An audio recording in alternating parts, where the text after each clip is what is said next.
नमस्कार दोस्तों, आपका स्वागत है आज के कार्यक्रम शाम के साथ आज की बात में।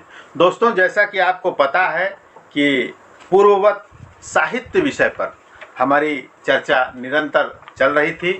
हमारे अतिथि हैं महर्षि दयानंद कॉलेज परेल के हिंदी के विभागाध्यक्ष आदरणीय डॉक्टर उमेश चंद शुक्ल जी, और जो विषय परक चर्चा थी वह था साहित्य का संपूर्ण अध्ययन, वो हम लोगों को करा रहे हैं। तो मैं सभी श्रोताओं से आग्रह करूंगा कि बड़े ध्यान से एक एक शब्द को सुनते रहें। तो अब हम सबसे पहले उनका स्वागत करेंगे। डॉक्टर साहब, स्टूडियो में आपका हार्दिक स्वागत है। नमस्कार, धन्यवाद। अब कल जहां हमने छोड़ा था, मैं चाहूँगा कि आज पुनः उसी से हम शुरुआत करें कि अगर एक दर्शक, एक श्रोता, एक पाठक अगर उसको समीक्षात्मक रूप से देखता है तो निश्चित ही वो बुद्धि की आवश्यकता आ गई। तो बुद्धि का भी कल्पना और भाव के साथ तालमेल है। क्या बुद्धि का तत्व भी कुछ काम करता है? नंदन जी, किसी भी कार्य को करने के लिए हाँ जी। इस बात को आप जान लीजिएगा, बुद्धि तत्व की बुद्धि की बड़ी महत्वपूर्ण भूमिका होती है।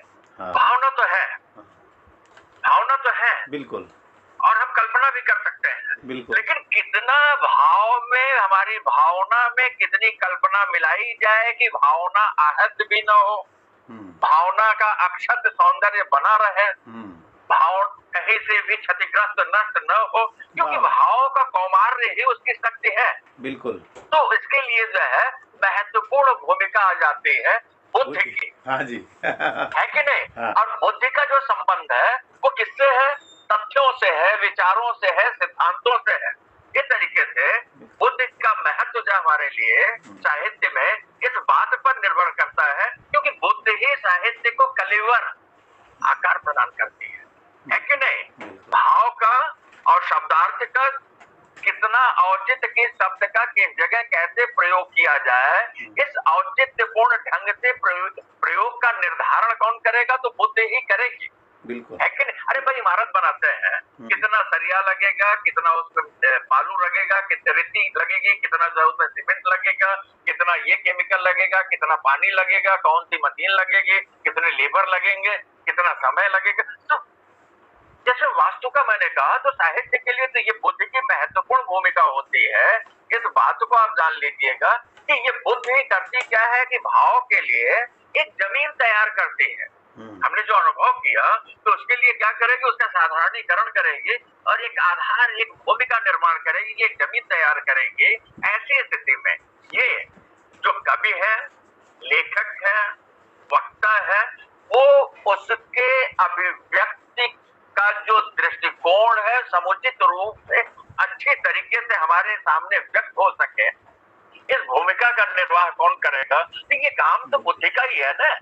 जो भाव हमें व्यक्त नहीं करने, सॉरी, जो भाव जो अव्यक्त है और हमें व्यक्त करने, तो ऐसे अव्यक्त भावों को व्यक्त करने में, प्रस्तुत करने में, रखने में बुद्धि तत्व की बड़ी महत्वपूर्ण भूमिका हो जाती है। क्योंकि होता क्या है, व्यवस्थापन है ना। अरे यार नंदन जी, आप ऐसे समझिए, अभी जैसे कोई सुंदरी तैयार हो रही, काजल आंख में लगा दिया, आजन भाई, हम लोग साहित्यिक सुंदरी को ही तो तैयार कर रहे हैं। हाँ, तो आंख का आकार बढ़ गया, आंखें खूबसूरत हो गई। और अगर उसे बिंदी को छोटा सा ले आके यहाँ लगा दिया, वाह, ठुड्डी पे, तो सौंदर्य बढ़ गया। और ठुड्डी पे न लगा करके उसको यहाँ लगा दिया तो और सौंदर्य बढ़ गया। लेकिन वही काजल जो हल्का सा एक जगह ले आके दिल की तरह लगा दिया था, उसको करे क्या कि काजल को जो है आंख की जगह मुंह छूछ के आसपास, नाक वाक के आसपास लगा दे। तो कितनी मात्रा में श्रृंगार की सामग्री लगेगी, इस बात का पता और कैसे लगेगी, उसकी प्रक्रिया क्या है, अगर जो है कलाकार को, रचनाकार को, सर्जक को पता नहीं है, तो फिर वही जो बताया ना कि भाव का जो कौमार्य है वही नष्ट होगा। तो सारा काम यह कि नुकसान किसी का भी न हो, क्षतिग्रस्त कोई भी न हो, और हमारे सामने एक ऐसा साहित्य बन के तैयार हो, क्योंकि साहित्य का काम है सत्यम शिवम सुंदरम, सत्य की स्थापना करना, शिवत्व की स्थापना करना, सौंदर्य का दर्शन कराना। तो देखिए, सत्यम ब्रूयात प्रियम ब्रूयात, ये तो हमारे यहाँ चलता है, बिल्कुल। लेकिन साथ ही कह दिया अप्रियम सत्यम मा ब्रूयात। अब सवाल इस बात का है कि जो अप्रिय सत्य है, अप्रिय सत्य को मा ब्रूयात मत बोलो। अब सवाल इस बात का है कि साहित्यकार क्या करे, तो मौन हो जाए। आज की तारीख में देख लीजिए, बिल्कुल। तो मिर्जा राजा जैन सिंह और कविवर बिहारी हमको याद आ रहे हैं, और उनका एक दोहा, इससे शायद आपकी बात जो और ज्यादा खुल जाए। हाँ। नहीं पराग, नहीं मधुर मधु, नहीं विकास यही काल, अली कली ही सोवत हो, आगे कौन सवाल। वाह वाह। आज की तारीख में लोकतंत्र में कोई भी आज के अगर जो है पदस्थ किसी मिनिस्टर को कहते हैं कि भाई ऐसा है कि आप चरित्रहीन हो, तो तुरंत बवाल शुरू हो जाएगा। और राजतंत्र में अगर कोई बात राजा को कह दिया जाए, धनन जी, हाँ जी, राजतंत्र में कोई बात राजा को कही जाए तो वहां कोई संविधान नहीं होता, तलवार निकलती है। बिल्कुल। लेकिन यही जो है साहित्य की शक्ति है, कलाकार की कल्पना और उसकी बुद्धि का प्रयोग है कि बिहारी ने मिर्जा राजा जयसिंह को बता दिया कि क्या तुम छोटी रानी के मोह में फंसे हो। वाह वाह। है कि नहीं पराग नहीं मधुर, अभी तो खिली भी नहीं है, उसमें वो मिठास भी नहीं है, उसमें वो रस भी नहीं है, अभी तो विकास ही नहीं हुआ है। तो क्या कहते, नहीं पराग नहीं मधुर नहीं विकास ही कल अभी नहीं हुआ है, अली कली ही सो मधुर। कहते अभी ही तुम अगर जो उसके साथ अनुरक्त हुए तो आगे उसकी स्थिति क्या होगी, बिलगा जाएगी। इसको देखिए साहित्यकार कह क्या रहा है, बिल्कुल सीधे सीधे छोटी रानी के उस मोह से मुक्त करने के लिए कहता नहीं पराग नहीं मधुर मत, कि आज उनके राज्य का चित्रण जैसे एक अर्थ ये भी लोग निकालते हैं, साहित्यिक रूप से उन्होंने एक संदेश दे दिया। और बस इस संदेश का क्या वो निकला मालूम है, परिणाम बिहारी की गर्दन जो है वो नहीं काटी गई, बल्कि मिर्जा राजा जय सिंह वही हरम से बाहर आ गए, राजकाज में उनका मन लग गया। नंदन जी, पृथ्वीराज के साथ चंद्रवरदाई मैदान में हुआ। वाह वाह। कलमकार का वो काम है कि नेहरू भारत के प्रधानमंत्री, पंडित जवाहरलाल नेहरू भारत के प्रधानमंत्री थे, उनके बड़े अभिन्न मित्र थे रामधारी सिंह दिनकर। मित्र कह के फिर अंडरलाइन करके कह रहा हूँ, लेकिन वो जब जरूरत पड़ी तो उन्होंने क्या किया कि अपने समय के प्रधानमंत्री का विरोध किया, मित्रता को नहीं देखा, जबकि राज्यसभा के सदस्य थे। बिल्कुल। परशुराम की प्रतीक्षा एक पतली सी किताब है, पढ़ लीजिएगा। सन 62 में हमारी जो सेना जब पराजित हुई थी, तो इस बात को साहित्यकार करता क्या, कड़वे सच को ले आकर के हमारे सामने रख देगा, प्रस्तुत कर देता है, रख देगा कि वो हमें क्या करेगी, वो हमें प्रभावित करेगी। क्योंकि नंदन जी आपने अक्सर सुना होगा, बिल्कुल, मुझको सुनते हुए, कि साहित्य का काम ये जो असत है, बिल्कुल, जो विकृत है, जो विसंगति है, समय को ध्यान में रखते हुए एक जो कितने मिनट बाकी है, एक इम्पोर्टेंट विषय रह गया था जो है कि शैली तत्व पे, चूंकि बुद्धि के साथ शैली का भी विषय जुड़ा हुआ है, और आज का ये अंतिम प्रश्न है, तो या तो शैली तत्व को हम आगे ले, तब फिर बुद्धि तत्व पे चर्चा कर सकते हैं, क्योंकि नहीं ऐसा है। हाँ जी, कि फिर विषय 2 खंडों में बढ़ जाएगा, हमारी सोच से अपने पास 5-7 मिनट होगा। बिल्कुल। तो हाँ, तो देखिए ऐसा है कि यहाँ जब बुद्धि तत्व से करता क्या है साहित्यकार, कि वो तथ्यों का, विचारों का और सिद्धांतों को ले आकर के उसका समावेश करता है, जो नहीं पराग नहीं मधुर मधु वाली बात मैं आपके सामने रख रहा हूँ, है कि नहीं। क्योंकि बिना बुद्धि तत्व के प्रयोग के तो इस बात को आप जान लीजिएगा, कल्पना को लेकर के पागलपन जैसी स्थिति रहेगी ना, क्योंकि कल्पना कोई सुनना नहीं चाहेगा। बिल्कुल। उसे कैसे हमारे सामने रखा जाए, तो इस तरीके से भाव अगर आत्मा है तो इस बात को आप जान लीजिएगा कि आत्मा को जरा सा भी ठेस नहीं लगनी चाहिए, है कि नहीं। बिल्कुल। भाव शून्य विचारों का वर्णन जो है करेगा क्या, कि फिर साहित्य को संकुचित करेगा। अब जो आपने बात कही कि किसी भी बात को, किसी भी चीज को किस शैली में, किस स्टाइल में रख दिया जाए, कलाकार और इसको जो संवेदनशील है वो व्यक्ति जो है, किसी भाव को जब उसने समझा, उसे संवेदित हुआ, तो अब जिस तरह का वो कलाकार होगा, वो क्या करेगा, उस कला में उसको ढालेगा। तो चूंकि भाव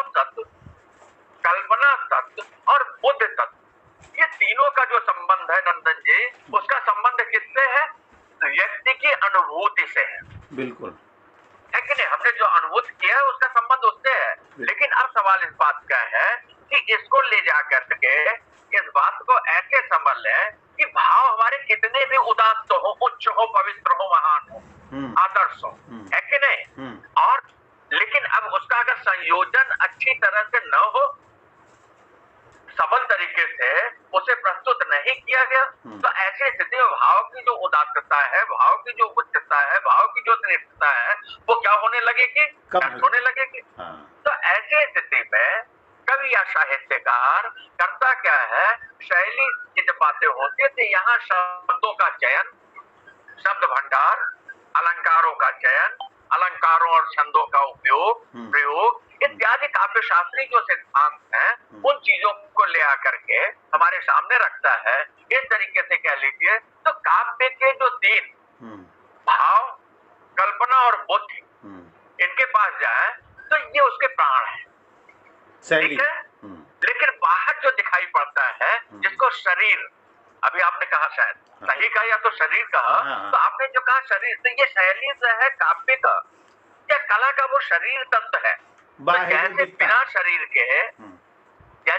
शरीर के प्राण रहेगा नहीं टिकेगा, क्योंकि प्राण को रहने के लिए एक शरीर की, एक काया की आवश्यकता है। बिल्कुल बिल्कुल ठीक वही बात जो है बिना भाषा के, बिना काव्य के, सौंदर्य शास्त्र के, बिना सिद्धांतों के प्रयोग के होगा क्या?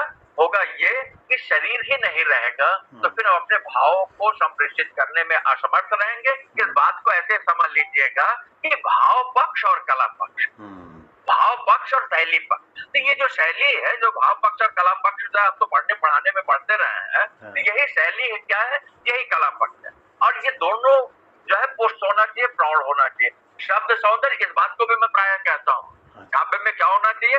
शब्द सौंदर्य, अर्थ सौंदर्य। अगर शब्द सौंदर्य, राज सौंदर्य, अर्थ सौंदर्य नहीं है तो बातें जो है समाप्त हो जाती है। इस तरीके से नंदन जी इस बात को आप जान लीजिएगा। बहुत बहुत धन्यवाद। आज की जो चर्चा थी वास्तव में बहुत ही विस्तृत और बहुत ही रोचक, मुझे लगता है कि मूक दर्शक बन के सुनने की इच्छा हो रही थी, लेकिन घड़ी जवाब दे रही है। और इस विधा को, इस विषय को निश्चित ही हम एक आध दिन और भी चर्चा में लेंगे। और अभी मैं श्रोताओं से यह आग्रह करूंगा कि साहित्य के विषय में यह जो विस्तृत चर्चा चल रही है, तो निश्चित ही आपको भी निपुण बनाने का प्रयास डॉक्टर साहब कर रहे हैं। अब अगर इसके बाद आपने कभी कोई शास्त्र या कोई साहित्य या कोई कविता या कोई रचना अब आप पढ़ेंगे, तो निश्चित ही आप इन विषयों को जरूर सोचेंगे कि यह रचना कैसी है, उसमें आप उसके तत्व को देखेंगे, उसमें कौन सी कला है और क्या किस अंतराल आत्मा के किस स्थान से वह लिख रहा है साहित्यकार, ये सब आप लोग देख पाएंगे। तो मैं सभी श्रोताओं को बहुत बहुत धन्यवाद कहूँगा और निश्चित ही आप इस विषय पर अपने कमेंट बॉक्स में लिखें। हम फिर कल मिलेंगे अगले विषय के साथ, तब तक के लिए हमें आज्ञा दें। नमस्कार। This program is co-sponsored by Shivam Enterprises. The business is engaged in the dealing of all types of dry fruits, nuts and grocery products wholesale and retail. Hurry up, get the best. Avadnagar, Boisar West, District Palghar, Maharashtra 401506. नमस्कार दोस्तों, केशियन airlines सच का आईना में देखिए राजनीति, मनोरंजन, business, खेलकूद, धर्म और देश दुनिया की प्रमुख खबरें। केशियन एयरलाइंस पर हमारे चैनल को लगातार देखने के लिए सब्सक्राइब करें, बेल आइकन दबाकर अप्रूव करें।